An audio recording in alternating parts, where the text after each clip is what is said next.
Ladies and gentlemen, welcome to the EnBW's Investor and Analyst Conference call for the half year 2025 results. I am Valentina, the Chorus Call operator.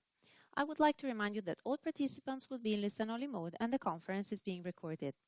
The presentation will be followed by a Q&A session. You can register for questions at any time by pressing star and 1 on your telephone. Webcast viewers may submit their questions in writing via the relative field. For operator assistance, please press star and 0. The conference must not be recorded for publication or broadcast.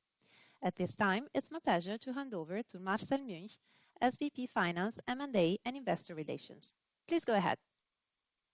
Good afternoon, ladies and gentlemen. Thank you, Valentina, and thank you all for joining us today to discuss EnBW's results for the first 6 months of fiscal year 2025. It's my pleasure to hand over to Thomas Kusterer, our Deputy CEO and CFO, in a second, who will lead you through our presentation. Afterwards, and as always, we will open the floor for your questions. Over to you, Thomas. Thank you, Marcel. I warmly welcome all of you today. Based on our integrated setup, EnBW continued to deliver resilient financial performance in the second quarter, reporting solid earnings at the half-year mark again. At 2.4 billion euros, adjusted EBITDA was pretty much in line with our expectations, allowing us to confirm our full-year guidance. At the same time, our CapEx plan is progressing well. This reflects our efforts to execute our strategic agenda and strengthens our leading role in the climate-neutral energy transition. Gross investments increased by 25% year-over-year to 3.1 billion euros, with 88% aligned with EU taxonomy. In line with our investment activities, we secured 4.7 billion euros in equity and debt funding since the beginning of the year, adding to our solid operating cash generation. With strong backing from our shareholders, we successfully completed a 3.1 billion euros capital increase in July. This will further strengthen our capital structure and lay a solid foundation for our substantial investment program while preserving our credit metrics. In addition, we raised further 1.6 billion euros in long-term debt financing and continue to diversify our portfolio across various instruments and currencies. The latest transactions in July included a 500 million euros sustainability-linked bank loan with cover from the Italian export credit agency SACE and a 500 million euro green hybrid bond. The latter attracted exceptional investor interest, a response we greatly appreciate. This brings me to the highlights beyond our solid financial performance in the first half of fiscal year 2025, as shown on page 3. With strong progress in executing our strategy across all segments, EnBW continues to actively contribute to the transformation of the energy system, further strengthening our well-balanced and integrated portfolio. EnBW is a key enabler of sustainable, secure, and affordable energy for the future. Having added nearly 220 megawatts, mainly from onshore wind and solar, in the first half of the year, EnBW now operates 6.8 gigawatts of installed renewable capacity. It represents roughly 60% of our overall generation portfolio. And our pipeline remains well filled. With 1.7 gigawatts currently under construction, we are set to gradually expand our installed capacity over the coming quarters. A key contributor will be our 960 megawatts offshore wind farm He Dreiht. With sea cabling completed and wind turbine installation on the way, the project is set to deliver first power in autumn of this year. Beyond this, our Mona offshore wind farm project in the UK has been granted its development consent order. Mona is the first project from the UK's Round 4 lease round to secure approval, and we expect a response regarding our second project, Morgan, within the next weeks. At the same time, we are consistently decarbonizing our thermal generation portfolio. With the sale of the nearly 1 gigawatt Lippendorf power plant, EnBW will be lignite-free from the end of 2025, a key milestone on our path to a full coal exit by 2028. At year-end, we will have reduced our coal-based generation capacity by around 40% within just 2 years.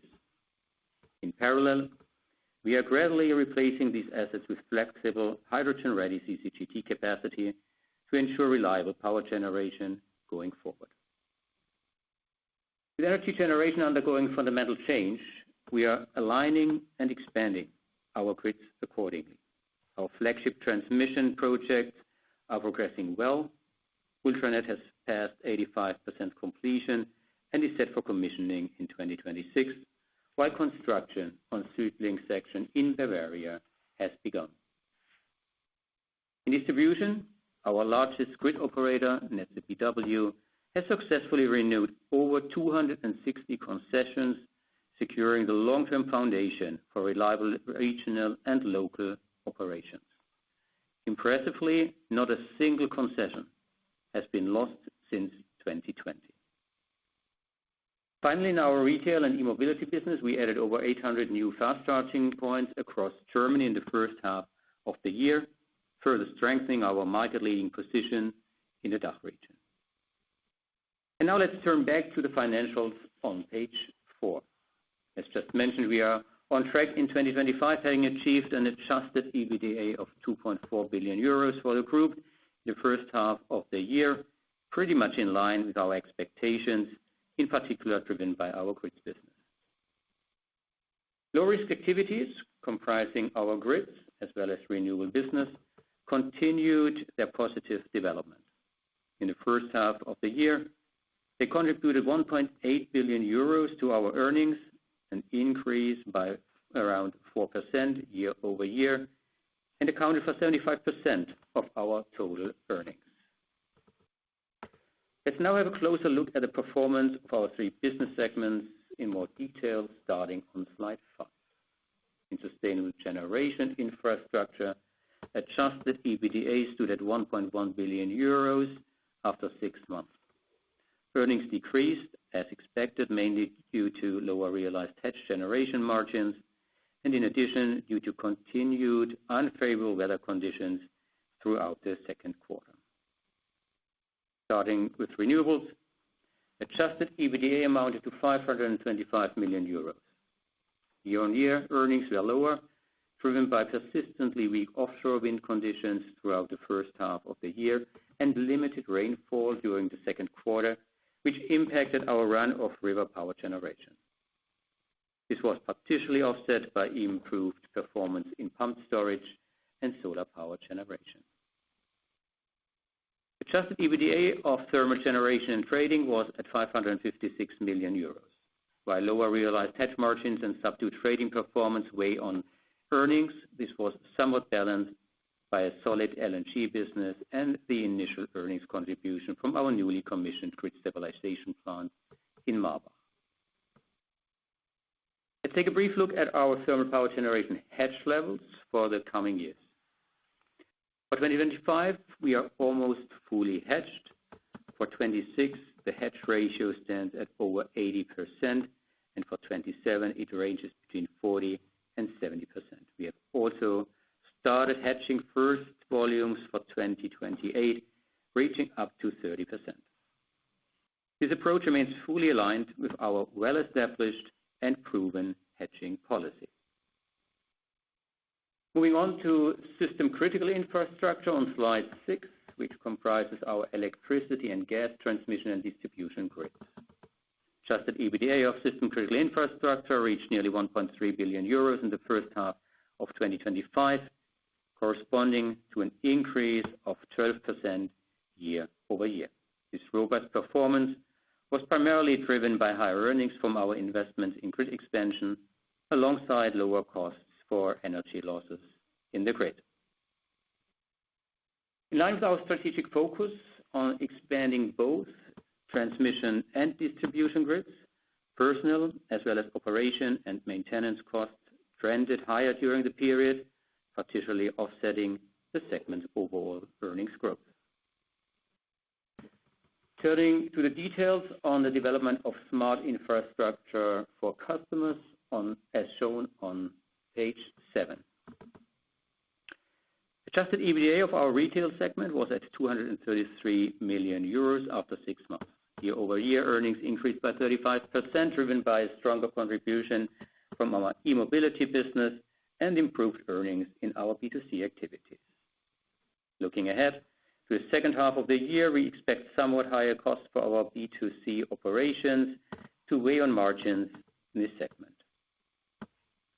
Moving on to the earnings drivers down to adjusted net profit on slide 8. Adjusted net profit attributable to EnBW shareholders amounted to a solid level of 632 million euros, although it remained below previous year's levels. This was mainly driven by higher financial expenses in the adjusted financial result, reflecting market valuation effects and slightly higher interest expenses due to increased financing volumes. Moving on to slide 9 with a brief look at our investments. In the first 6 months, EnBW's gross investments totaled 3.1 billion euros, clearly reflecting a ramp-up investment activity in line with our planned CapEx program. Compared to the previous year, this represents an increase of 25%. More than 40% of our gross investments in the first half of the year were dedicated towards sustainable generation infrastructure, primarily into the development and construction of offshore projects in Germany and the UK, as well as 3 hydrogen-ready gas power plants in Baden-Württemberg. 50% of our CapEx was allocated to system-critical infrastructure, focused on expanding and modernizing our transmission and distribution grids. As already mentioned, key projects included the construction of our DC transmission projects, SuedLink and Ultranet, as well as the German hydrogen core network. The remaining investments went into smart infrastructure for customers, mainly supporting the continued expansion of our e-mobility charging infrastructure. Divestments and co-financing contributions by partners, particularly for our transmission grid operator TransnetBW and our offshore wind farm He Dreiht, were lower than the previous year, in line with their respective share and in the equity capital contributions. And now let's take a brief look at our retained cash flow on slide 10. Retained cash flow amounted to roughly 1.1 billion euros in the first half of fiscal 2025, corresponding to a year-on-year increase of 18%. Despite a moderate decline in adjusted EBITDA, retained cash flow benefited from lower tax outflows due to refunds received for previous periods. With that, let's move on to the development of net debt. As illustrated on slide 11, net debt increased to approximately 15 billion euros since the end of 2024, mainly driven by higher investment outflows. This was partially offset by our solid cash generation in the first half of the year, as well as reduction of adjusted working capital. Please note that this figure does not yet reflect the positive impact of our 3.1 billion euros capital increase in July 2025, which was completed after the reporting date. That brings me to the last slide and our guidance for 2025. As already mentioned at the beginning of the presentation, we confirm our full-year guidance for fiscal year 2025. A solid second quarter adding to a good start to the year. We feel confident about the outlook, both at segment level and for the group as a whole. And now let me hand over back to Marcel. Thank you, Thomas. Ladies and gentlemen, we'll now start the Q&A session. And in addition to the familiar option of asking questions directly in the call, we now also added a chat function for your convenience. For more detail, I'll hand back to Valentina now. We will now begin the question and answer session. Anyone who wishes to ask a question may press star and 1 on their telephone. You will hear a tone to confirm that you have entered the queue. If you wish to remove yourself from the question queue, you may press star and 2. Questioners on the phone are requested to disable the loudspeaker mode and eventually turn off the volume from the webcast while asking a question. Webcast viewers may submit their questions in writing via the relative field. Anyone who has a question may press star and 1 at this time. The first question comes from Andrew Mulder from CreditSights. Please go ahead. Yes, thank you. Hi, Thomas. Hi, Marcel. Hi, good to hear you, actually. Well, I'll use the chat function next time, but I thought I'd try the old-fashioned way first. No way. Wouldn't allow that, actually. I just wanted to come back a little bit on your guidance. I mean, you've confirmed your guidance, which is great.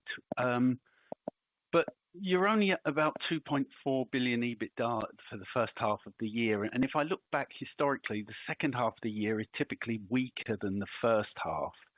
So I just wonder if you can talk a little bit more about, I mean, should we be expecting guidance to be at the bottom end, so sort of 4.8 billion, or is there something in the second half that's going to make it better than the first half to get more sort of towards the middle top end of that range? So that's my first question. I've just got a couple more if I could. Absolutely. Just generally, I wanted to ask you, I saw this news about this German infrastructure fund, 100 billion or so. Can you add anything about that at the moment, or is it all just kind of under discussion and we're just waiting to see what happens? Or, I mean, I'd appreciate anything you can give around that, whether you think that that might, I don't know, perhaps flow through to you in some way through some kind of KfW funding or whatever. And I guess actually, I have two more questions. CapEx, I just wonder how much of your CapEx, of your, I think you've said up to 50 billion or so, how much of that is actually going into Transnet?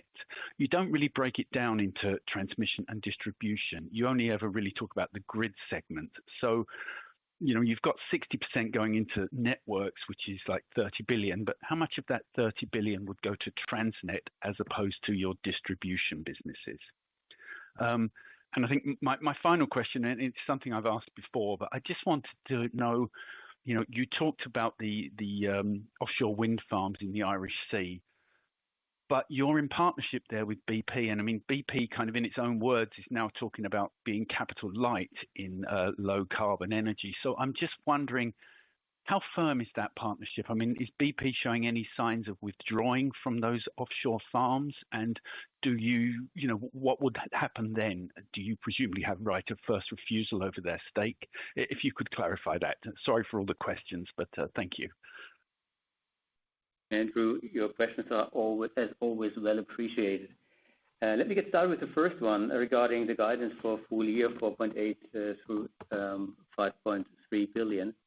You're absolutely right. We are currently at 2.4. However, I think I was trying to make the point during the call, during my presentation, that we were suffering from extremely unfavorable weather conditions in the first half.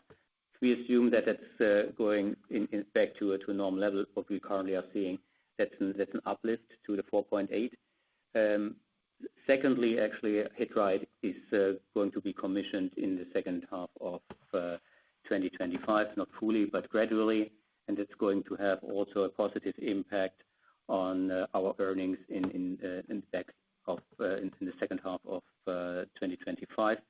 And actually, we also assume that we will see a good performance in both of our other areas, so the customer-facing business, but predominantly the networks business. So we are still confident for both our group guidance as well as the guidance on the segment level. Secondly, the 100 billion infrastructure fund. I mean, as you already indicated yourself, there's a lot of unknowns in that still. But having said that, I would not assume that we will have a direct benefit from this 100 billion. And in all fairness, I don't think we need to. However, we would also assume that there will be indirect benefits because it will cause a positive sentiment economically in Germany, and hence it's potentially increasing electricity demand. So we will have, in any case, an indirect benefit from this 100 billion infrastructure fund. And again, I think there's still a lot of unknowns where it will flow in the end. Regarding the CapEx, the 50 billion, you were asking the splits of first of all, networks business and rest. Networks business is 60% of our overall CapEx program. And we don't disclose the exact split between transmission and distribution networks. However, having said that, when you look at the first half of 2025, it was roughly 50-50 between distribution and transmission networks when you look at the CapEx for the first 6 months of 2025. And your final question regarding the offshore projects, Mona Morgan in the Irish Sea and BP. I think you're well aware that BP formed a joint venture with JERA. It's JERA Next BP. And this joint venture is the partner of our 2 projects now. And we have no indication whatsoever that anything is going to change. Contrary, I think we feel very comfortable with the fact that JERA is now additionally on board. So we see it as a positive and helpful for the development of these projects. So no indication whatsoever that BP is trying to pull out of these projects. I hope, Andrew, this was helpful and kind of answered your questions. Yeah, no, that's great. I mean, maybe just one other question on the Irish projects then. I mean, will you be bidding those into allocation round 7, do you think, or is it perhaps too early yet to do that? First of all, it would be too early to say, and secondly, we wouldn't disclose it anyway, Andrew, because okay. it is, of course, commercially sensitive information. Sorry about that. That tells me, doesn't it? Okay. Thank you. You're welcome. As a reminder, if you wish to register for a question by phone, please press star and 1 on your telephone. Ladies and gentlemen, we have no more questions on the phone. Back over to you for any. Oh, we have one more from Andrew Mulder, CreditSights. Please go ahead.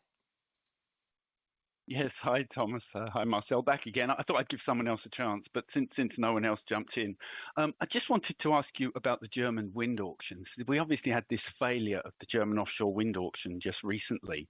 I mean, that's clearly not a good thing, but do you think actually it will be a good thing in terms of the way the framework might change going forward? Do you see CFDs being adopted for the German offshore wind auctions going forward? Thank you. Andrew, very good question, and it might be an indication for the regulator and the government that the current regime and auctioning scheme might not be fit for the future. We have already tried to lobby actually that something has to change, because I mean we have seen cost increases, we have seen inflation, we have seen increase in interest and volatile markets. So I think the risks currently are well above the level we can take in this kind of project. So a CFD might be an answer to the question, potentially a double-sided CFD. But then again, I think that's something that needs to be discussed with the government and the regulator over the course of the next couple of weeks and months. But I think it's a clear indication that the current system is not actually set up for success, at least not in this market environment. Okay, that's great. Thank you very much, Thomas. Thank you, Marcel. Thank you, Andrew. We have no more questions from the phone. Back over to you for any questions from the webcast. Okay, thank you, Valentina. We actually have one question from Michael Charlton, or 2 questions it is from Santander. Partially, I think we answered it, but let's dive into that anyway again. Michael asked, what was TransnetBW's contribution to group EBITDA? Thomas, I think you touched on that already. And CapEx in the first half 2025, and whether it's still fully consolidated. The second question is, Michael says, congratulations on our capital increase. Thank you, Michael. And what will be the use of proceeds for that, and whether we intend to recapitalize Transnet to support its investment plans, and whether our co-shareholders will make an equal contribution. I think you just made the point, Marcel. I think we already answered the first question. So let me jump directly into the second regarding the capital increase. As already said, I mean, the 3 billion are actually the equity we need to invest additional 10 billion over the course of the next couple of years. and the split of this 10 billion will be approximately the same as we have indicated for the 40 billion. So 60% will be in networks business, 30% in generation, predominantly renewable energies, but also in hydrogen-ready gas power stations, and the rest is going to be customer-facing predominantly. It's going to be fast-charging infrastructure. Are we going to recapitalize TransnetBW? I mean, that's what we always do. That's how it works, very much depending on the investment plan of TransnetBW. We are going to increase the capital, and our partners are doing exactly the same. So it's very much in line with the participation shareholding levels we are going to have in the company. I hope that answers your question. Unfortunately, we don't have the feedback loop, but if there were follow-up questions, please post it in the chat. We've got another question here from Richard Alderman. Can you please give a view on the possible capacity auction being discussed now with the EU Commission, and whether that has granted permission for the first 10 gigawatts already? And do you see it as mainly focused on CCGTs or open to all technologies? Question 2, does the regulator have to spend a period in consultation on the design of the auction and allow for a period of pre-qualification? Does that make it possible or impossible to happen in 2025? And third question, will you plan to bid into the auction? Okay, let me get started with the first question. From our understanding, the current scheme in discussion and the Kraftwerksicherheitsgesetz, which is effectively the basis for this auctioning process, is going to be focused on gas power stations. It's not predominantly CCG. It can also, if I'm not mistaken, be open OCTs, so open gas turbines. However, it's gas, as I just said. It's 10 gigawatts, and from our understanding, it's actually that's currently from it's already approved by the EU Commission. That's my understanding, and it's the basis for the next steps.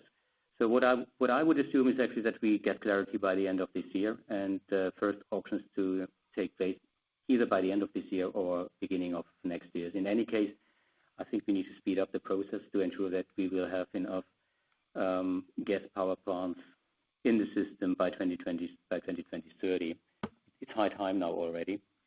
So we should be very pragmatic in the way we structure this process to ensure that it's going to happen. I also hope that this answered your question, Richard. Any further questions? Well, I think that the last point, Thomas, was whether we plan to bid into the auction. I deliberately forgot the question. Of course, I mean, we will not disclose it because, I mean, again, that's also commercially sensitive information.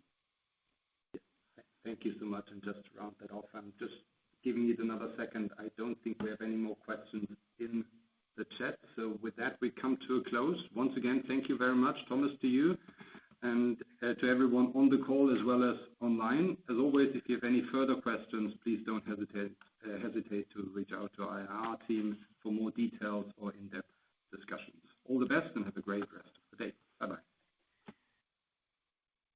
Ladies and gentlemen, the conference is now over. Thank you for choosing Chorus Call, and thank you for participating in the conference. You may now disconnect your lines. Goodbye.